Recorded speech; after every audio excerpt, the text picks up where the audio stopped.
change to the existence of HIV was made public on the first day of the 1998 Geneva World AIDS Conference. In the vast session hall 3, a team of international scientists presented their conclusions. HIV has never been identified and there's no proof that such a virus exists. According to the very well-accepted method for retroviral isolation, HIV has never been isolated.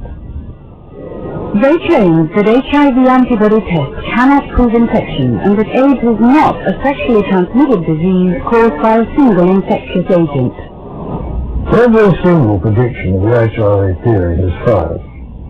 It was first suggested that a retrovirus, HIV, was, and I quote, the probable cause of AIDS at a US government press conference in 1984.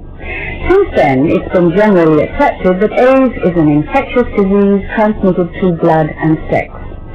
If, however, as these scientists maintain, AIDS is not an infectious, sexually transmitted disease, then AIDS research has been wrongly directed for 15 years.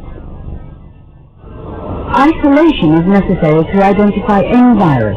At the Pasteur Institute in Paris, guidelines were arrived at for the isolation of retroviruses, which HIV is said to be. Cell culture products must be spun and same-shaped particles banded at a precise density called purifying. This must be confirmed with an electron microscope image. In Perth, Western Australia, a team of scientists lead the growing ranks of researchers around the world arguing that what is called HIV, the human immunodeficiency virus, has not been isolated for proper identification by the people who claim to have discovered it. HIV has never been isolated.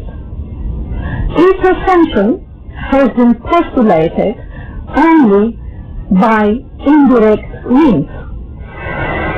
Indirect means like testing for antibody reactions do not satisfy Professor Etienne de Haven, a leading pioneer in the technique for imaging retroviruses with electron microscopes. I'm absolutely dismayed to find out that for about 15 years, the essential control of electron microscopy was neglected, completely neglected. And it's only very recently, about 2 years ago, that 2 papers came out in which finally electron microscopy was used to verify the presence of virus particles in samples which were for all these 15 years regarded as pure virus. And to my greatest dismay, these pictures were showing practically nothing else but cell debris.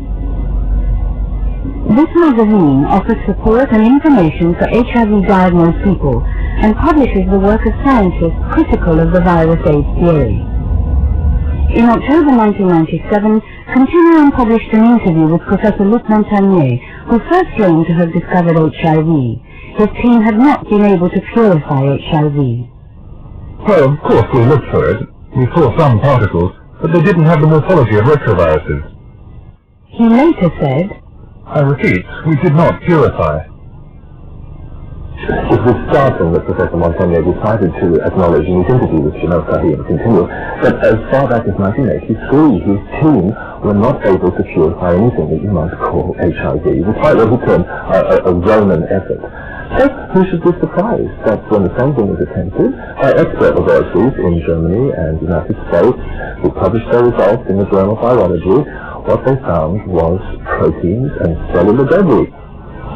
If there is such a thing as an AIDS-causing retrovirus, then its unique body part, that is its proteins, should only be found in HIV-positive individuals and individuals who have AIDS.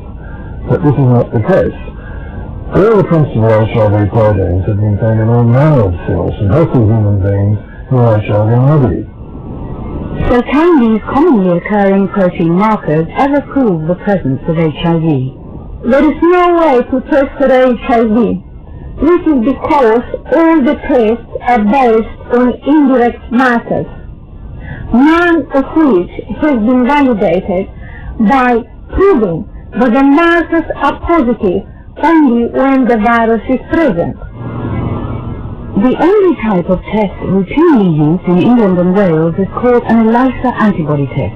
It reacts if a person's blood has enough antibodies that bind with a set of test kit proteins, proteins still marketed as belonging only to HIV. If it reacts, the color density changes.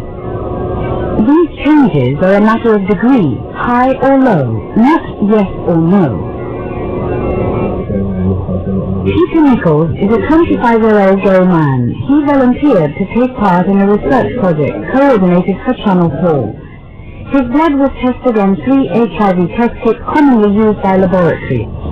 The blood samples were run through the kits twice by London University Medical School under different code numbers. Each time Peter's blood tested positive. But several weeks later, Peter tested negative at St Mary's Hospital, West London, and again negative at the Royal Free in North London. How did he feel about these conflicting results? Confused in a way, obviously glad that now, having received 2 sets of negative results, I'm obviously very confident that I'm negative now. But confused as to why I would receive a positive result in the first place from the experimental reader, and how many other false positive results are there floating around that people don't know about. It seems Peter had sufficient concentration of antibodies to turn some of the tests positive, but does this mean he has a deadly virus? There are already 62 known conditions which can lead to a positive result on an HIV test. These include flu and flu vaccines, arthritis, hepatitis B vaccine, lupus, candidiasis, malaria, TB, and leprosy. What is called AIDS is made up of 29 diseases, all of which existed long before the AIDS era. These diseases involve fungal, mycobacterial, and other infections, producing antibodies which could react with the so-called HIV protein, says Dr. Philip Mortimer, head of the UK Virus Reference Laboratory, which sets HIV testing guidelines. There can be misleading cross-reactions. It may be impossible to relate an antibody response specifically to HIV infection.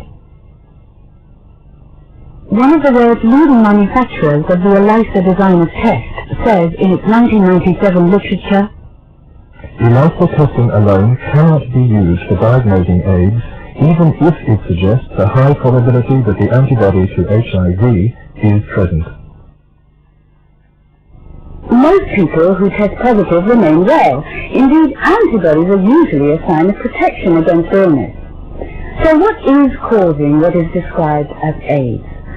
Well, for 15 years, AIDS has been linked with certain risks, like intravenous drug use, long-term recreational drug use, multiple sexual partners, malnutrition, and certain chemical risks involving the transfusion of blood products.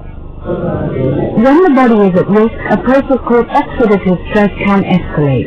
Cells struggle for energy, and the immune system can be seriously weakened.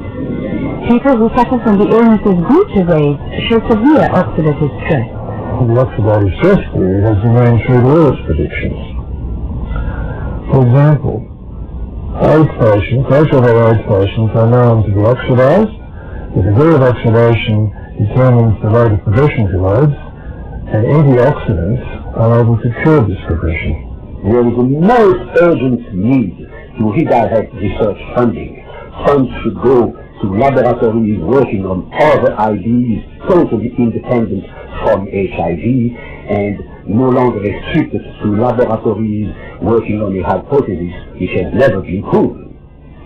I suppose an analysis of what's going on shows the massive power of vested interest, but the change is happening. The change has got to happen. If there's no evidence of a virus, we can't go on living in this make-believe world.